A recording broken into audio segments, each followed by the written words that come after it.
Good morning. Welcome again to Morning Devotions. As we enjoy just going through the scriptures together this year, I want to do something unusual. I want to rewind the clock by one day.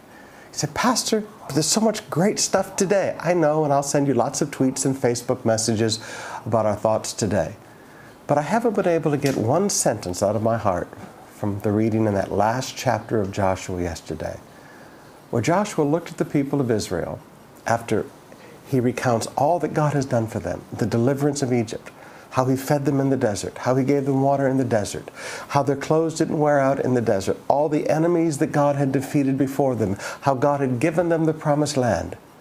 And then he says in verse 15, but if serving the Lord seems undesirable to you, but after everything God has done for you, if serving him seems undesirable to you, I said, Pastor, why would he make such a statement? Because obviously for some of them it was. It was for Abraham's father. He says in the first part of chapter 24, he said he worshipped, Terah worshipped other gods. And they said, no, we're going to serve God. He said, okay. Verse 23. Number one, throw away the foreign gods that are among you. And number two, yield your hearts to the Lord, the God of Israel. Amazing.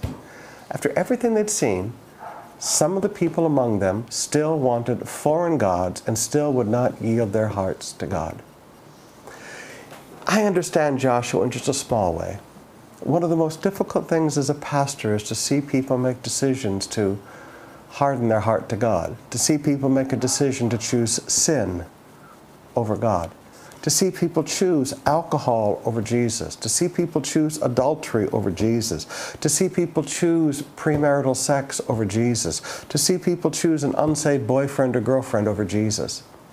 Now I know some pastors, if you're listening to me, you're saying, "Oh, Pastor Sumrall, you know, you gotta go along to get along these days. If you take all these strong stands, people will leave the church and they'll just go to churches where they have freedom." No, those churches don't have freedom. Those churches have bondage. They're false prophets, as Peter says, promising freedom. No, bad boy, but straight talk, all right? At some point, you and I had to back up a little bit and realize that we need to yield our heart to God and that we need to put God first in our life, that nothing comes between us and God. Now, I want to challenge you today. This whole thing of following Jesus is not a game. It's not culture. We're not Christians by culture. We're Christians by choice.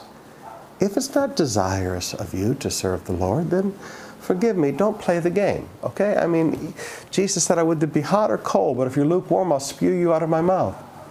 I watched Jesus vomit people out of churches. Oh, yeah, he does. But if you're cold or you're hot, he can work with you either way. But don't play the cultural Christian game. I mean, that doesn't help anybody. If it's not desirous for you to serve the Lord, then don't serve him. But if you're going to serve him, then get rid of the foreign gods. Get rid of the sin that you're putting before God in your life. If you're going to serve him, then yield your hearts to him.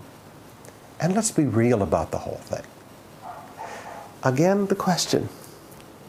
But if serving the Lord seems undesirable to you, then choose for yourselves this day whom you will serve, whether the gods of your forefathers who served beyond the river or the gods of the Amorites in whose land you're now living.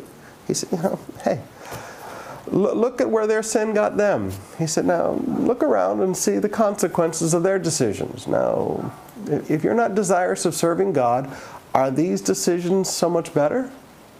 Take a good look at your life. Make a decision to serve the Lord.